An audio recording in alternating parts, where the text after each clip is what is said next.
Hey everyone, welcome to the second episode of the Fitness Mindset Diary podcast. In today's episode, I want to talk about something which will be very familiar to you and which is something which I am going through right now.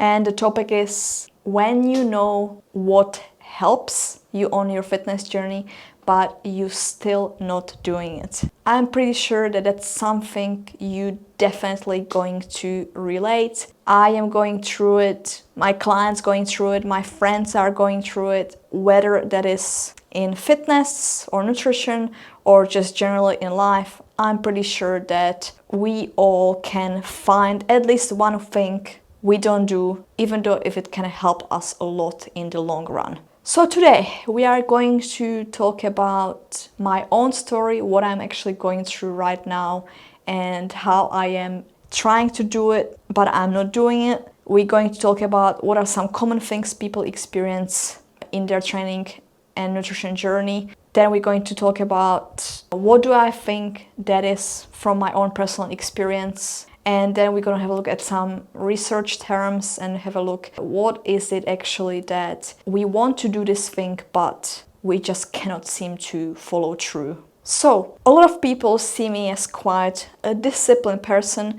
because I have been training for a long 13 years now, and it is true that I haven't really missed many weeks of training unless really I was away or I was sick or something like that. I was always able to easily get back into it. It's just maybe I was just being very lucky that I wasn't going through something extreme in my life which would just not let me to train. But that doesn't mean that my journey was perfect and that I was always following through on everything I said I'll be doing. And today I want to share with you what's this one thing I've been sort of putting off, and I know if I do it, it's just going to make me feel better, but I don't. So in 2020, when I started working for Snap Fitness, just probably right after the lockdown, when we just start going back to the gyms and start training, I remember just doing my upper body session. I cannot really recall what exercise I was doing, but yeah, just did that and felt good. But what happened was that the next day, the next morning after the workout, I just felt this sharp pain in my ribs, or sort of on my right side of my lats. And it was every time when I would take a deep breath and trying to really take a deep breath, it would just trigger this pain, and that I was struggling to breathe. And my head was like, okay, this is weird because I haven't felt anything when I was training. So I thought it's just some mild muscle strain, or maybe just DOMS, and I knew that this happened in the past. I actually remember this happening in my first few years of training, where I would get that pain and I just thought it's just simple muscle strain. And even though it was pretty uncomfortable, I still trained, did my training. Yesterday was a bit of struggles with breathing. I don't recommend that to anyone to continue training despite that. But yeah, I just kind of managed that. But then, after a month, even though it got better, it was still there. It was still this weird tightness in my lats, which is just like, oh man, it's just, why is it still there, And let's just imagine, to describe the tightness, it's like something like when you have tight hips, when you're sitting too long and you feel like the tightness around your hip area. This is what it feels like even right now. And yeah, after a month I was like, okay, this is not good. So I went to see a physio. I was going to massage, so I was trying to rehab it.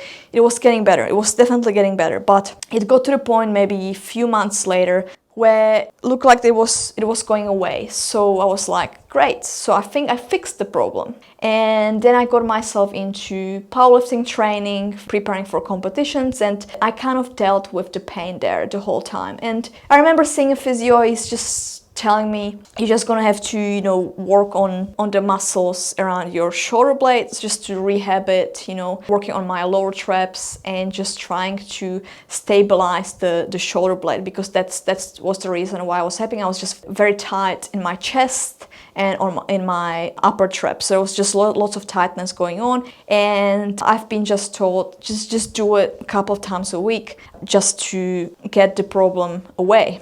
But me being just like, because it wasn't bothering me too much, I kind of forget about it, and I just continue with my powerlifting training, and it got to the point where I got really bad pain in my elbow. So it's called golfer's elbow, where you got a pinched nerve in the inside of your elbow.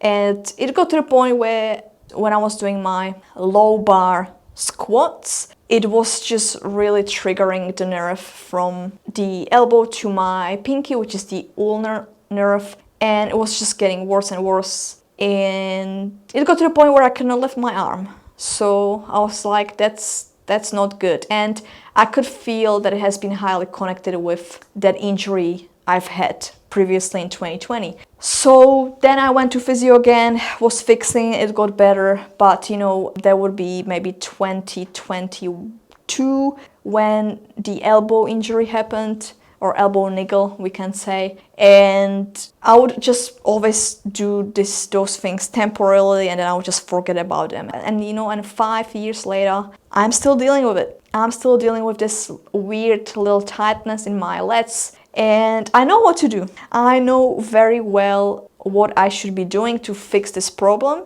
but I'm not doing it. And it doesn't require too much. And you know, it's funny because yes, it doesn't bother me too much, but every now and then I would get little flare-ups where it just gets to the point where, you know, I would get headaches from my neck. It just feels, because it's so tight. And then I start fixing it just only when there's this urgency to it, when I feel like, okay, my body is calling, there's something wrong, I'm gonna go and fix it right now. Then I do it, you know, for 2 days straight, and then I don't do it again. So, and you know, that was one example of like not doing something which you know it's going to help you in the long run, because this can significantly improve everything for me. Even like it's going to improve the overall performance in my own workouts, but I don't do it, right? And there's definitely so many other little things on my training journey which I know I should be doing, but I don't do. This was just a little example, just so you know that I am definitely not perfect on my fitness journey. And now let's just go through some examples of how you can experience it yourself. Just simply as that, it can be just showing up a little bit more at the gym, you know, instead of going once a week, going twice or 3 times a week, or instead of getting takeaway meal every day for lunch, you can start meal prepping, which in the long run is going to save you so much money. As well, it's going to make you feel better because you are cooking for yourself, and it's going to help you fuel yourself properly, as you know exactly what you are putting in. So why we just don't do this? Great question. I will just talk to you first about my own opinion, why is it happening, and because I've been thinking about it a lot, not only with my little niggle, but with other things which I'm not doing and I should be doing.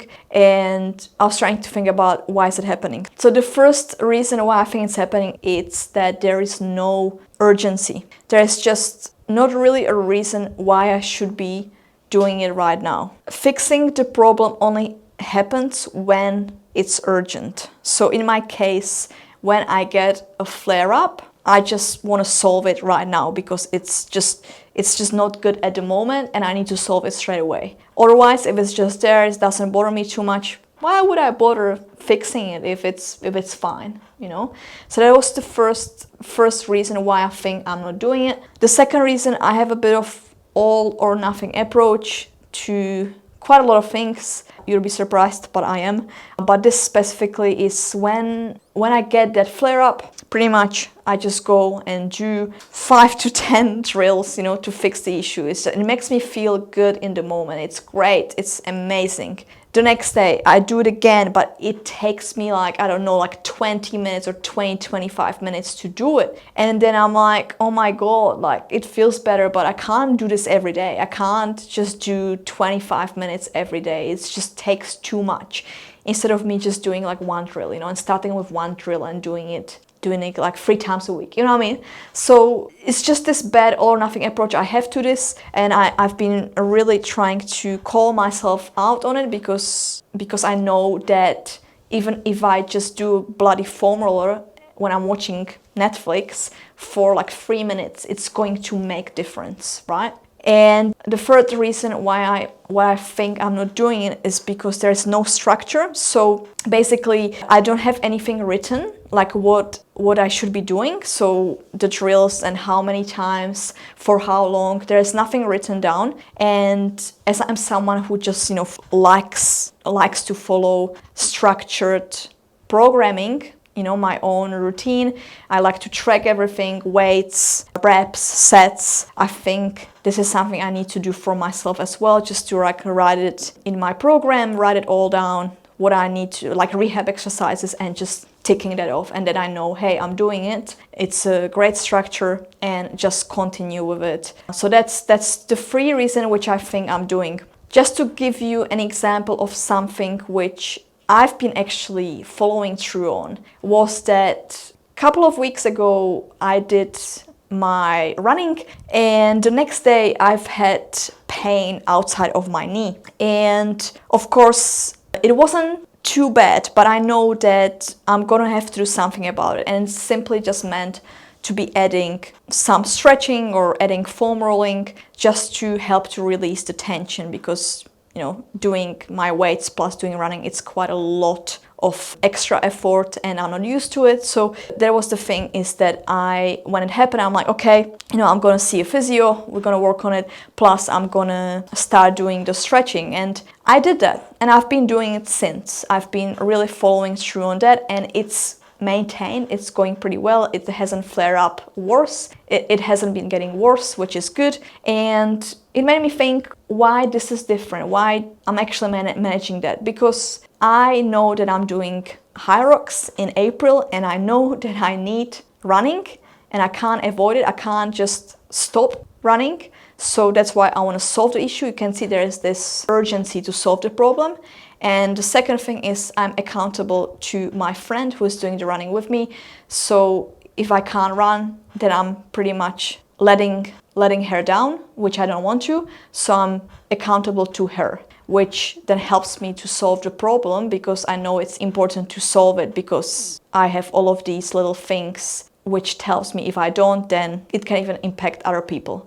So that was just one positive example of where I actually did the thing, and I can reassure you that it's going to help me so much in the long run, because I've always been having issues as well with the pain outside of my knee. Even though if I wouldn't be running, doing this still is going to significantly help me overall. So this was just one example. So before we go into the research, why is it all happening? It's a part of being a human. We all do that, not only in training, we do it in our life. But if you have been ruminating over it all the time, it's pretty much on your mind every day, then it's time to do something about it. And now we're going to move to the research part, what the research says about why we don't do this. And then I'm going to give you some solutions, also from research and also from myself, and hopefully this is going to give you some idea and help you take the action. There are so many reasons why people don't do the things which will help them in the long run. I have found like probably about 10 different reasons, but we're going to just talk about the top 5, which I think will be the main culprits to your action. And I just want to say that you might relate to one of them, you might relate to all of them, because this is, again, very subjective. We all going through different things in our life, but I just wanted to educate you and show you like why is it actually happening. So the first reason why is this happening is the intention-action gap. So this is where you intend that you're going to exercise. Let's say you say to yourself, I will go to the gym after work. That's your intention. You're just thinking, okay, once I finish work, I'm going to go to the gym. Or that's like me, right? I have my little niggle. I say to myself, yep, I need to do stretching twice a week. And then we just don't do it. So why is this happening? Life happens. That's a simple answer. We might be busy on the day. Our mood is not 100%. Our energy is not there. It's just life things, We just don't feel like the gym or nutrition or whatever you are struggling with is just not the priority. And there are just better things to do or more important things to do than the thing you want to do. So how we can solve this intention-action gap? It's about creating the bridge between the intention and action. So you need to say this to yourself. After I leave the workplace, I am going to drive to the gym. So it's just like there's no decision making. It's just how it is and how it's going to be. So no matter if you are tired, no matter what time you finish, no matter what your mood is like, you just do it because you said it to yourself. And I know it's easy to say then it's done, but that's pretty much what that is. It's just saying it to yourself in a way which makes sense. Just after this, I'm going to do that. You can even use the principle of when, where, how. So at 6 p.m., I will do my workout at Snap Fitness, and I'm going to do 15 minutes on treadmill. That's already creating something tangible, something like, okay, that all makes sense. It's an action, it's easy action to do. I'm just going to do it. So that's the easiest way how to create that bridge. The second reason is the short-term comfort just wins. We know that doing strength training 3 times a week, it's going to impact our life massively. It's going to help us with our mental health. It's going to help us get stronger. It's going to impact our longevity. We know how much it's going to impact us if we just go to the gym 3 times a week. But the thing is, the short-term comfort is just better. It's just easier to finish work and go home, watch Netflix, have some snacks. It just feels better. Or, scrolling on your phone. It's just so much easier. And we have so many distractions right now and so many options to do instead of going to the gym. So that's why it's so much harder to actually commit to something long-term, because the short-term reward is just better. So what we can do to avoid this and actually go through the discomfort, we can just try to connect the comfortable action with uncomfortable action. If you have a friend who likes to exercise as well or wants to start exercise, you try to invite them to the gym. So it's going to straight away make a social experience. Yeah, so you're going to see your best friend, you're going to have a nice chat, you're going to talk about your day while you're going to do your exercise. So we're already pairing the comfort with the discomfort. Another thing which you can do is to pair your favorite activity. So let's say you like watching Netflix, you can just buy a walking pad and you can start walking on the pad, which is going to help you increase the step. We're already starting to do some activity. Or you love listening to podcasts, same thing. Listening to podcasts, you go for a walk. You're pairing the easy action with the harder action. That's one thing which you can do to get yourself to proceed with your action. So the third reason is that you are doing it for the wrong reasons. Most of us probably started our training journey because we just say we should, because Either it could be that we have gained so much weight and want to lose weight, or someone told us, hey, you look a bit big, you should start losing weight, or a doctor could have told you, hey, you have high blood pressure, you need to start exercise. Whatever that is, it's just someone's pretty much telling you, hey, you should do this, that's what you have to do, and didn't give you an option. Or there will be, even some advice on the social media, hey, you should do this, don't do this, don't do cardio, do strength training only, or stop doing squats and do this instead. Instead of just thinking of what we want to help us be more active, we just doing what we think we should be doing, which is wrong. That's why you're doing it for the wrong reasons. People go to the gym to lose weight, and so what? Like, you need to find a different reason. You need to understand why you are here, why you want this. If you're doing it for someone else, or if you're doing it for the external reward, of losing weight or sharing photos on the social media, that's never going to help you in the long run. You need to dive deep more internally. Like, hey, I'm doing this because I just want to be a little bit more disciplined in life, because exercise helps so much with overall discipline and resilience for life. Or it can be, hey, I'm doing it because I want to be inspiration for my kids. It should be more internal than external. The fourth reason is there is no routine or no cue. Motivation gets you started, but habits keep you going.